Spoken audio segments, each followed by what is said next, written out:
Magandang araw mga kaibigan. Bigyan natin ng reaction, opinion itong post ni Bisdak. Sabi lang niya, Mirisika Trililing, gawa ka pa ng kwentong barbero. Ito ang shiner ni Bisdak post. Breaking news. Akusasyon noon, pinakakasuhan na ngayon. Billionaire Sammy Oy urged to file cyber libel case after Trillanes labels him Polvoron Lord. So, matagal nang sinasabi ni Trillanes ito o inaakusahan ang negosyanteng Sammy Oy na yun nga, Polvoron Lord siya. Ang background nitong Sammy Oy is malapit siyang kaibigan ng mga Duterte.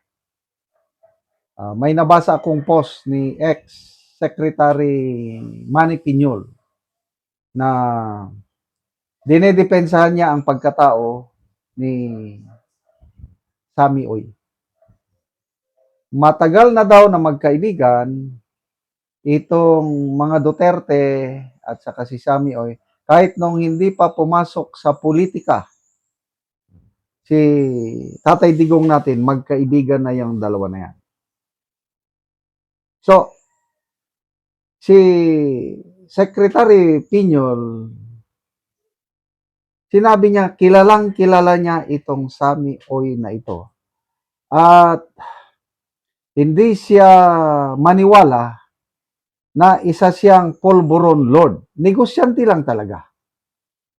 Sabi ni Sec Piñolis, baka posible na nakinabang si Sammy Oy sa kanyang mga negosyo noong presidente ang kaibigan niya. Kailang, sabi niya, never yung pagiging Polvoron Lord niya, never. Kasi kilalang kilala niya, close friend niya ito, si Sammy Oy. Kaya I don't know kung ano ang basihan ni ex-Senator Trillanes na i-label niya na Polvoron Lord ang isang ano. Ako, personal opinion ko lang ito hindi rin ako maniwala. Kasi si Tatay Digong, galit na galit sa paggamit ng pulburon. At yun ang kanyang campaign promise. Kaya nanalo siya dahil siya lang yung presidente na may tapang na tapusin ng lubusan ang problema sa pulburon. Kasi ang naratibo ni Trillanes ay itong mga Dutertes ay mga mastermind sa pulburon. Yun ang palagi niyang sinasabi. Yun ang sinasabi ng Quadcom. Kaya lang, ano ang kanilang prueba? O yung Quadcom nga, ang conclusion nila is, ang utak sa lahat ng sindikato si Tatay Digong. O ano, may naisampa ba silang kaso sa korte? Wala naman. Inamin nga ni Boying Rimulya nung DOJ secretary pa siya na wala silang sapat na ebidensya. Kaya nga, dinala na lang nila sa ICC para doon litisin ang ating Tatay Digong. So, balik tayo dito. Kung ako, si Mr. Sammy Oy, talagang magsasampa ako ng kaso. Dahil paninira na sa puri sa pagkatao ng itong negosyanteng ito na isa siyang Polvoron Lord. So, kahit kung ako naman ang kaibigan niya, akin din siyang hikayatin na magsampa ng kaso. Example, billionaire Enrique Razon. Sinampa niya ng cyber libel si Congressman Kiko Barsaga dahil sa aligasyon ni Barsaga na parang may bribery sa mga congressman.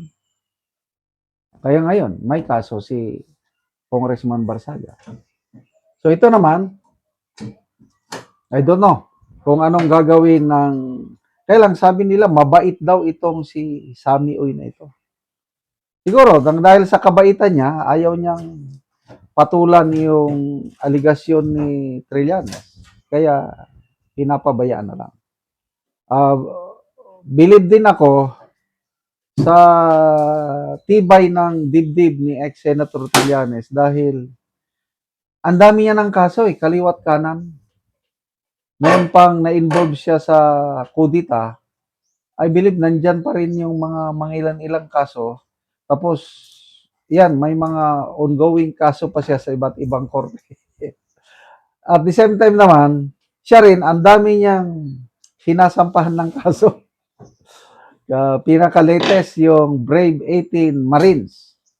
Dalawang kaso yung sinampa niya. Una, yung violation of Article 154 sa Revised Penal Code, yung false utterances, false publication.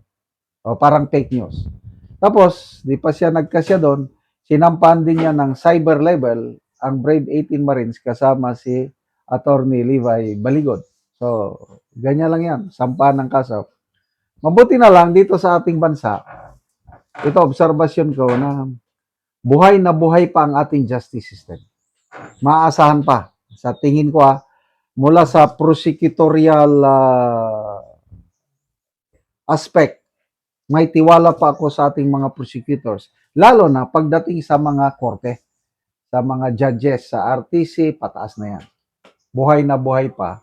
Kaya dapat, balikan natin yung kaso ni Tatay Digong. Dahil buhay na buhay ang justice system, dapat dito siya litisin, dito siya ikulong. Ang ICC is just a complementary court.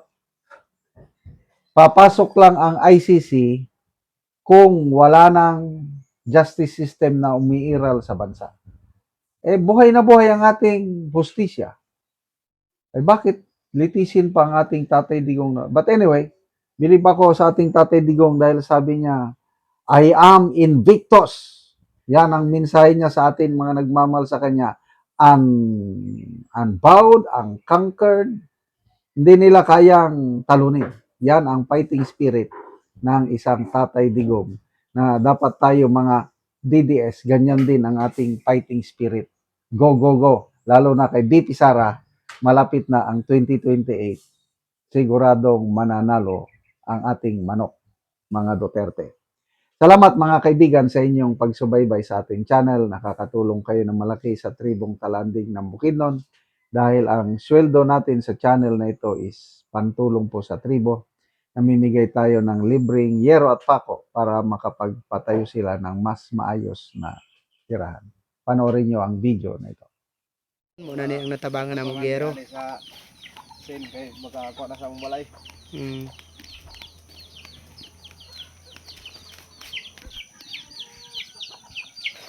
Kung karon mo na ni ang itsura sa atop sa balay sa natagaan na magyero. Nasin ko na bugyon man eh. Ano nang lukot kay na sila no. Nakuha na gid sila. Oo. Nangaputol na gid ang ilang atop. Kita gid nato nga buslot na gid kaayo. Ug ipang sumpay-sumpay lang. Napa dire na. Pili ni dito dire kay. Palo. Bunga ni sila. Nangaputol-putol na gid ang yero. Bunga ni sila gidukad ba eh. Labi na nga naigo daw sila sa bagyo. Nangaputol na pud ang ilang yero.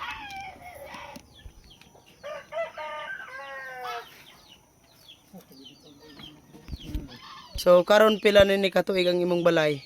Napulo na katuig. So dugay-dugay na gyud. So nagantos na gid mog ulan ani. Oo, tungod wa kay kapalitan ni giro. Oo. So unsa ra day imong trabaho?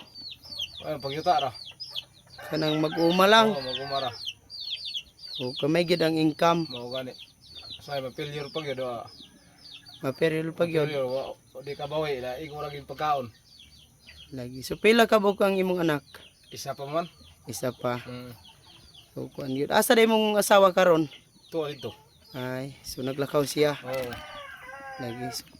Sa nga naman sa sulod na sa napulo na katuig, wala gid mo nakapalit og atop. Igo ra gid ipalit og pagkaon. Igo ra gid sa konsumo. Napay gid pa eskwela na Napay Sila estudyante. matabang ng pagpait og sin kay wala na gid og kuan, wala na yung budget. Wala na budget. Salamat din sa kaya sa Ginoo nga pagtabang nga mugsin nga maka ilis daw na gilugato pa mong balay. So, salamat kayo ba? Salamat kayo. Mm.